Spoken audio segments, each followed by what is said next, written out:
கர்த்தருடைய வேதத்தின்படி நடக்கிற உத்தம மார்க்கத்தார் பாக்கியவான்கள்.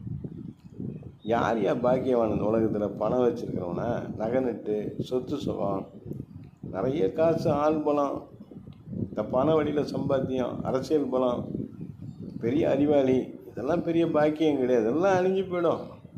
மிகப்பெரிய சர்வாதிகாரியெல்லாம் நாங்கள் பார்த்துருக்குறோம். ஒரு நாள் அவங்க படுற பாடையும் அவஸ்தையும் பார்த்துக்கிட்டு இருக்கிறோம். கர்த்தருடைய வேதத்தின்படி நடக்கிறவங்க உத்தமமான மார்க்கத்தாராம், மிகவும் பாதுகாப்பான வழியில் நடக்கிறாங்க, உண்மையான வழியில் நடக்கிறாங்க, உத்தமமாய் நடக்கிறார்கள், தேவனுக்கு அஞ்சி நடக்கிறவர்கள், கர்த்தருடைய வார்த்தையை நேசிக்கிற மக்கள், கர்த்தருடைய வசனத்துக்கு நடுங்குகிறவர்கள், கர்த்தருடைய வசனத்தை மதிக்கிறவர்கள், கர்த்தருடைய வசனத்தை கனப்படுத்துகிறவர்கள், கர்த்தருடைய வசனத்திலே கவனம் கொள்கிறவர்கள், வாழ்க்கையின் அடிப்படையாக அஸ்திவாரமாக கர்த்தருடைய வார்த்தைகளை, கர்த்தருடைய வசனங்களை, கர்த்தருடைய சத்தியத்தை வாழ்க்கையில் அஸ்திவாரப்படுத்தி கொள்கிறவர்கள் தான் பாக்கியவான்கள். அவங்க தாங்க கிறிஸ்தவங்க. இன்னைக்கு நான் எவ்வளோ பார்க்குறேன், சர்ச்சுக்கு போகிறாங்க, ஒயிட் அண்ட் ஒயிட்டு, மீசை எடுத்துடுறாங்க, இல்லைன்னா மீசையும் தாடியும் ஸ்டைலாக வைக்கிறாங்க, அப்படியே ஒயிட்டு, பயங்கர பேச்சு செயல்பாடு, ஆஹாஹா.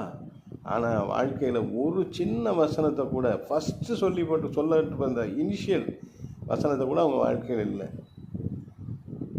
ரொம்ப கஷ்டம். நாங்கள்லாம் உள்ளே புதுசாக வந்துட்டு நாங்கள்லாம் பட்டிருக்கிற கஷ்டங்கள் ஊழியத்துலலாம் கொஞ்சம் நெஞ்சம் கிடையாது. இந்த மாதிரியான சில ரொம்ப மோசமான மோசடி செய்யக்கூடிய ஆட்கள் உள்ளே எங்களை போல் மக்களை, ஊழியக்காரங்களை ரொம்ப கஷ்டப்படுத்தி இருக்கிறாங்க.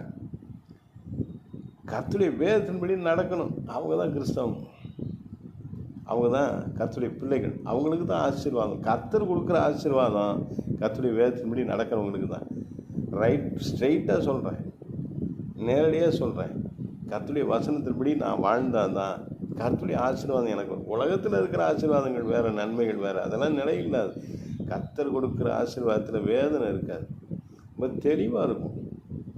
கர்த்தருடைய வசனத்தின்படி நான் வாழணும், அப்படி வாக்கு தத்தங்களை நான் பற்றி கொள்ளணும், அப்படி வசனத்துக்கு கீழ்ப்படியணும், ஒப்பு கொடுக்கணும், அதை என் வாழ்க்கையில் ப்ராக்டிஸ் பண்ணணும். அப்போ தான் நான் ஆசீர்வாதமாக இருக்க முடியும், நான் பாக்கியவானாக இருக்க முடியும். கர்த்தருடைய சித்தத்தை நான் நிறைவேற்றணும், கர்த்தருடைய இருதயத்தின் நினைவுகளை நான் அறிந்து அவருடைய இருதய விருப்பத்தை நான் நிறைவேற்றுகிறவனாக இருக்கணும், அவருடைய ராஜ்யத்தை நான் கற்றவனாக இருக்கணும். எனக்குன்னு சுயமாக பெருமையோடு போராட்டத்தோடு பொய்யான வாழ்க்கை வாழ்வது என்பது என்னையும் நான் ஏமாற்றிக் கொள்வது போல உங்களுக்கு சேர்த்து சொல்கிறேன். கர்த்தருடைய வசனத்தின்படி வாழ ஆரம்பிப்போம். கர்த்தர் தருகிற நன்மைகளை நாம் பெற்றுக்கொள்வோம்.